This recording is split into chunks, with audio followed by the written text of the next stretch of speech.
देख रहे हैं हिमाचल न्यूज 24/7। नमस्कार, स्वागत है आपका हिमाचल न्यूज 24/7 में। मैं हूं आपके साथ जितेंद्र पंकज शर्मा। आइए साहब, हिंदी पत्रकारिता दिवस के अवसर पर आज बात करते हैं पत्रकारिता के हवन कुंड में विराजमान कुछ उन स्वयं भू मठाधीशों की जो अपने दागी चोले को सफ़ेद बताने के चक्कर में दूसरों पर कीचड़ उछाल रहे हैं। महज अपनी टीआरपी बढ़ाने के उद्देश्य से वो न केवल अपने झूठे ज्ञान से दर्शकों को भ्रमित ही कर रहे हैं, अपितु 8x6 के कमरे में बैठकर स्वयं पैरवी करके स्वयं ही न्यायाधीश बनकर फैसले भी सुना रहे हैं। महानुभाव, हिमाचल न्यूज 24/7 का उद्देश्य किसी व्यक्ति विशेष या चैनल अथवा पत्र पत्रिका के गौरव, आत्मसम्मान या निजी भावनाओं को आहत करने का नहीं है। ना ही हम यहाँ किसी स्पष्टीकरण के लिए अपनी बात कर रहे हैं, लेकिन धैर्य, सदाचार और स्वाभिमान की हमारी सीमाओं को कोई भी कथा कथित लांघने का प्रयास करेगा तो वो उसके परिणाम भुगतने के लिए भी तैयार रहे।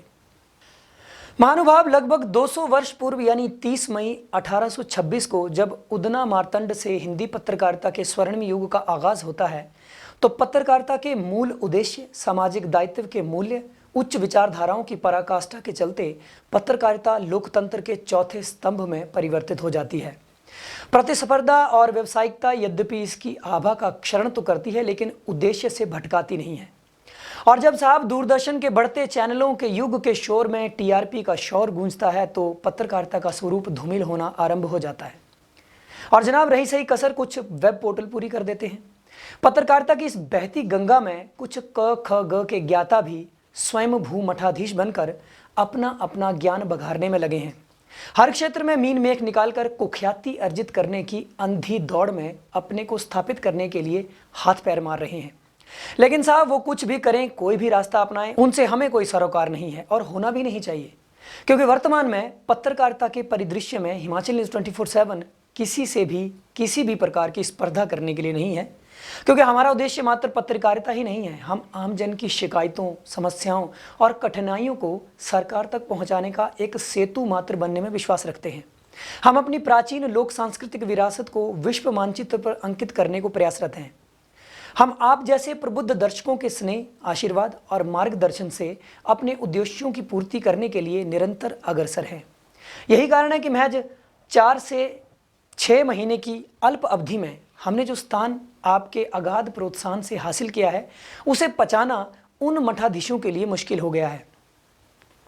महानुभाव, आप प्रबुद्ध दर्शकों के आशीर्वाद और स्नेह के प्रतिफल से ही हिमाचल न्यूज 24/7 की वर्तमान रीच 1 मिलियन से भी अधिक है। ऐसी स्थितियों में किसी भी साथी, बंधु, चैनल, साप्ताहिक या दैनिक अखबार के संचालकों का विचलित होना जायज़ है।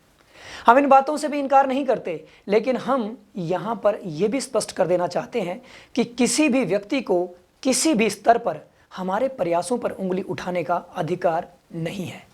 कोई भी व्यक्ति विशेष अगर अपने निजी स्वार्थों के लिए हम पर किसी भी प्रकार का लांछन लगाता है, झूठे आरोप प्रत्यारोप लगाता है, तो भविष्य में वो स्वयं उसके परिणामों को भुगतने के लिए तैयार रहे। वर्तमान में हम इलेक्ट्रॉनिक्स मीडिया के रूप में कार्य कर रहे हैं। शीघ्र ही हम आपके आशीर्वाद से प्रिंट मीडिया में भी प्रवेश करेंगे। महोदय, हम यहाँ पर स्पष्ट करना चाहते हैं कि अगर किसी बंधुजन को लगता है कि हम अपने वेब पोर्टल हिमाचल न्यूज 24/7 के लिए किसी की पत्रिका या चैनल के नाम का इस्तेमाल कर रहे हैं तो वो भ्रम में है। महोदय, हमारे ज्ञान के अनुसार वेब पोर्टल और पत्रिका का दूर दूर तक कोई नाता नहीं है। और साहब, यहाँ ये बताना भी ज़रूरी समझते हैं कि आरएनआई के दिशा निर्देशों के अनुसार पीआरबी एक्ट 1867 के अंतर्गत क्लॉज नंबर 4 में स्पष्ट रूप से इंगित किया गया है कि वेब पोर्टल चलाने के लिए आरएनआई से पंजीकृत करवाना भी अनिवार्य नहीं है। महोदय, वर्तमान में हिमाचल न्यूज 24/7 के नाम से कोई भी पत्रिका पंजीकृत नहीं है। अगर उन्हें लगता है कि हमारा ये तर्क गलत है तो वो इसके लिए कार्यवाही करने के लिए स्वतंत्र है। लेकिन साहब, अगर कोई भी व्यक्ति विशेष किसी भी स्तर पर हमारे आत्मसम्मान, स्वाभिमान या किसी भी प्रकार का आक्षेप लगाकर लांछन लगाने का घृणित व निम्न स्तरीय प्रयास करेगा तो वो स्वयं इसके लिए, इसके परिणामों के लिए जिम्मेदार होगा।